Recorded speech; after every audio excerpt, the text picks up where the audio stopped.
मध्यरातमा राजेशको भिडियो सार्वजनिक, दिपा श्रीलाई माफी दिन सबैसँग आग्रह।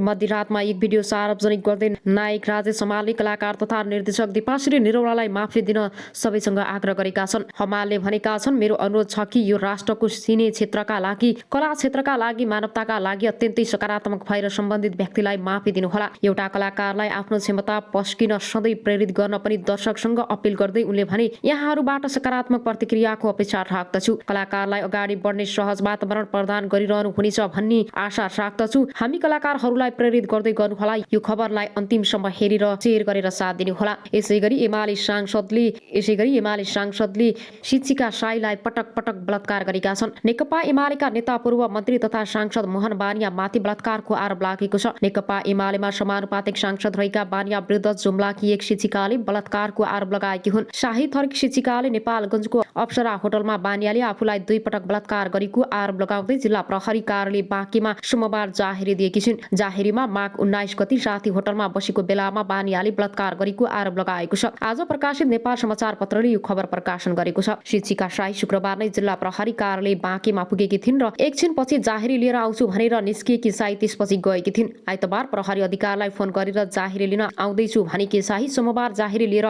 जिपरका पुगेकी हुन्। शाहीको जाहेरी दर्ता भइसकेको छैन। प्रहरीले घटनाका बारेमा अनुसन्धान थालेको छ। बाँके प्रहरी प्रवक्ता डीएसपी मधुसूदन न्यौपानेले सांसद बानिया विरुद्ध बलात्कारको जाहेरी परेको पुष्टि गर्दै भन्नुभयो, सांसद बानिया विरुद्ध बलात्कारको जाहेरी परेको छ। हामी बुझ्दैछौँ मंगलबार यस बारेमा अरू प्रक्रिया अघि बढ्छ। सांसद बानिया र ती शिक्षिका बीचमा लेनदेनको विषय पनि रहेको बुझिएको छ। बानियाले 24 लाखको चेक दिएपछि खोसेर लगेको उनले बताएकी छन्। त्यो रात 2 पटक बलात्कार गरेको उनको दाबी छ। महिलाको स्वास्थ्य जाँचको रिपोर्ट आउन बाँकी छ। 2 पटक बलात्कार, त्यो भन्दा प्रहरी अधिकारी पनि आश्चर्यमा परेका छन्। महिलाले बताए अनुसार आफू माओवादी केन्द्र समर शिक्षक संगठनको नेत्री रहेको र काठमाडौँ आफूले गरेको भाषणबाट बानिया प्रभावित भएपछि चिनजान भएको थियो। सांसद बानियालाई फोन सम्पर्क गर्दा कल फरवार्ड गरिएकाले सम्पर्क हुन सकेन। प्रहरी अधिकृतसँग दिउँसो सम्पर्कमा आएका बानियाले महिलाले नभएको कुरा गरेको बताएको बुझिएको छ। अब आउनुहोस् अर्को समाचारतर्फ लागौँ।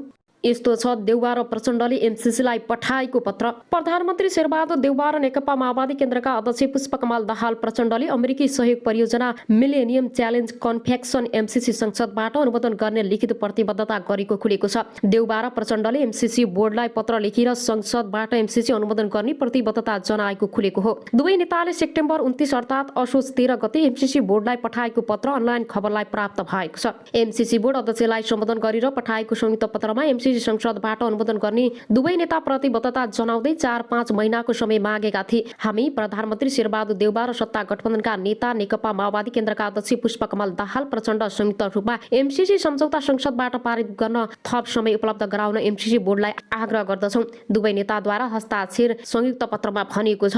कार्तिक 18 गते स्कटल्यान्डको ग्लास्गोमा जारी कोप 26 मा सहभागिता जनाएर स्वदेश फर्किएका प्रधानमन्त्री देउबाले त्रिभुवन अन्तर्राष्ट्रिय विमानस्थलमा प्रचण्ड र आफूले एमसीसी कार्यान्वयनको प्रतिबद्धता सहित पत्र पठाएको खुलासा गरेका थिए। प्रचण्डजी र मैले एमसीसी पास गर्छौं भनेर अमेरिकालाई पत्र पठाइसकेका छौं उनले भनेका थिए। तर प्रचण्डले भने एमसीसी अनुमोदन गर्ने प्रतिबद्धता सहितको पत्र नपठाएको जिकिर गर्दै आएका थिए। लामो समय गोप्य राखिएको उक्त पत्र करिब 4 महिनापछि अनलाइन खबरलाई प्राप्त भएको छ। एमसीसी बोर्डलाई पत्र लेख्दै प्रधानमन्त्री देउबा र माओवादी केन्द्रका अध्यक्ष प्रचण्डले एमसीसी संसदबाट अनुमोदनका लागि मागेका छन्। पत्रमा उनीहरूले एमसीसी बोर्ड उपाध्यक्ष फातिमा जी सुमारसँग नेपाल छलफल भएको उल्लेख गर्दै एमसीसी संसदबाट अनुमोदन गराउने प्रतिबद्धता जनाएका छन्। फातिमा सेप्टेम्बर 2 साता एमसीसी परियोजनाको अवस्थाका बारेमा छलफल गर्न नेपाल आएकी थिइन्। बोर्ड उपाध्यक्ष फातिमा सुमारसँग हामीले विस्तृत रूपमा सम्झौताका बारेमा छलफल गरेका छौं र संसदबाट अनुमोदन गर्ने प्रतिबद्धता समेत जनाएका छौं। देउबा र प्रचण्डले लेखेका छन्, नेपाल सरकार एमसीसी सम्झौताका पछिमा रहेको र नेपालको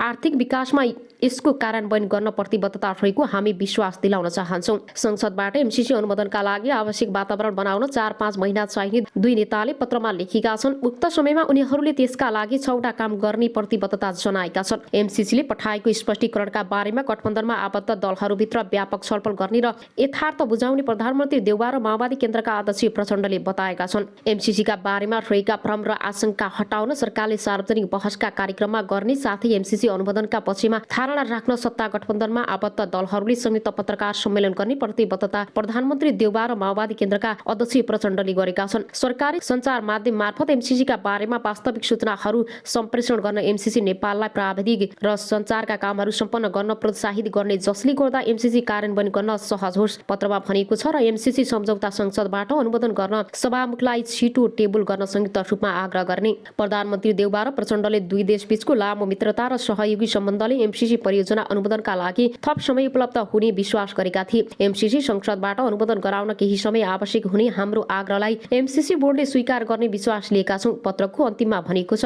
प्रधानमन्त्री देउबा र प्रचण्डले एमसीसी संसदबाट अनुमोदन गराउन मागेको 5 महिनाको समय खर्किन लागेको छ, तर प्रतिबद्धता अनुसार एमसीसी सम्झौता संसदबाट पारित हुनेमा भनी आशंका छ। एमसीसीलाई लिएर सत्ता गठबन्धनमा रहेका दलहरूबीच नै तीव्र मतभेद छ। नेपाल सरकार र अमेरिका बीच 14 सेप्टेम्बर 2017 अर्थात् 2047 साल भदौ 29 गते एमसीसी कम्प्याक्ट सम्झौतामा हस्ताक्षर भएको थियो। देउबा नेतृत्वको सरकारका अर्थमन्त्री ज्ञानेन्द्र बहादुर कार्कीले सम्झौतामा हस्ताक्षर गरेका थिए। विद्युत प्रसारण लाइन निर्माण र सडक पूर्वाधारमा एमसीसी सहयोग आउने सम्झौता भए पनि अझै कार्यान्वयन हुन सकेको छैन। एमसीसी अन्तर्गतका आयोजनामा अमेरिकी सरकारले 500 मिलियन अमेरिकी डलर करिब 60 अर्ब रुपियाँ र नेपाल सरकारले 130 मिलियन अमेरिकी डलर लगानी गर्ने सम्झौतामा उल्लेख छ। परियोजना अन्तर्गत काठमाडौँको लप्सी फेदीदेखि नुवाकोटको रातो माटो हुँदै 400 केभीको एउटा प्रसारण लाइन तनहुँको दमौली र त्यसबाट रूपन्देहीको बुटवलसम्म पुग्नेछ।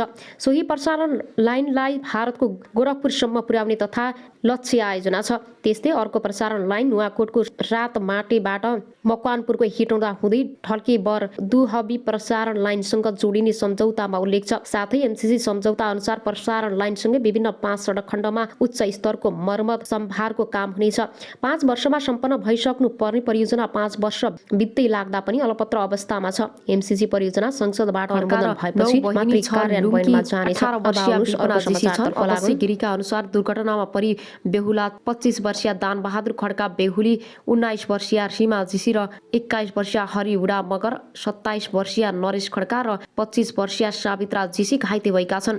थप जानकारीको लागि हामीसँग जोडिनुहोला। सुनचरी दुर्घटनामा बस र ट्रकका चालक सहित 3 जनाको मृत्यु, 27 जना घाइते भएका छन्। सुनचरीको कोशी गाउँपालिका 1 मा बस र ट्रक एक आपसमा ठोकिँदा 3 जनाको मृत्यु भएको छ। मृत्यु हुनेमा बस र ट्रकका चालक छन् भने 1 जना बसमा सवार यात्रु रहेका छन्। दुर्घटनामा 27 जना भन्दा बढी घाइते भएका छन्। पूर्व पश्चिम राजमार्ग अन्तर्गत कोशी गाउँपालिकाको लोकहिमा रहेको खुनियामा ट्रक र बस एक आपसमा ठक्कर खाएपछि दुर्घटना भएको जिल्ला प्रहरी कार्यालय सुनचरीका प्रमुख एसपी सञ्जय सिंह थापाले रातो पार्टीलाई बताएका छन्। एसपी थापाका अनुसार पूर्वको काँकडभिट्टाबाट काठमाडौँ आउँदै गरेको ना 8 ख र 8493 नम्बरको बस र पश्चिमबाट पूर्व आउँदै गरेको ना 5 ख र 2996 नम्बरको ट्रक एक आपसमा ठक्कर खाएपछि आगलागी भएको थियो। दुर्घटना लगत्तै बसमा सवार अन्य यात्रुको उद्धार गरिएकाले थप मानवीय क्षति नभएको प्रहरीले बताएको छ। दुवै सवारीका चालकको शव जलेको छ। घाइते मध्ये केही सामान्य उपचारपछि घर फर्किएका छन् भने 16 जना घाइतेहरूको विराटनगर स्थित विभिन्न अस्पतालमा उपचार भइरहेको एसपी थापाले बताएका छन्।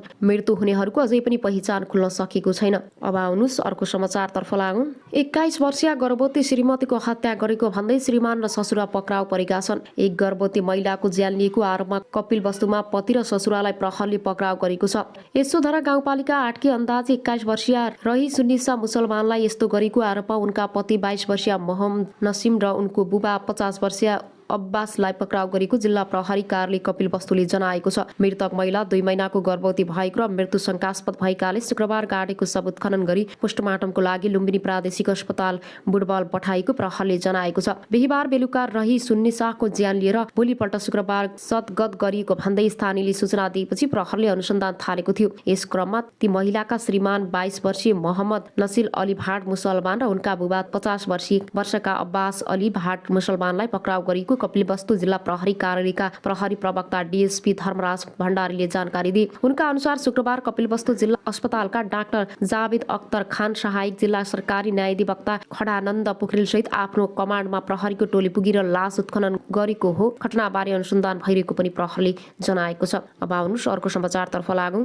र भोलिपल्ट शुक्रबार सद्गत गरिएको भन्दै स्थानीयले सूचना दिएपछि प्रहरीले अनुसन्धान थालेको थियो। यस क्रममा ती महिलाका श्रीमान 22 वर्षीय मोहम्मद नसिम अली भाट मुसलमान र उनका बुबा 50 वर्षका अब्बास अली भाट मुसलमानलाई पक्राउ गरिएको कपिलवस्तु जिल्ला प्रहरी कार्यालयका प्रहरी प्रवक्ता डीएसपी धर्मराज भण्डारीले जानकारी दिए। उनका अनुसार शुक्रबार कपिलवस्तु जिल्ला अस्पतालका डाक्टर जावेद अख्तर खान, सहायक जिल्ला सरकारी न्यायाधिवक्ता खडानन्द पोखरेलसहित आफ्नो कमान्डमा प्रहरीको टोली पुगेर लास उत्खनन गरेको हो। घटनाबारे अनुसन्धान भइरहेको पनि प्रहरीले जनाएको छ।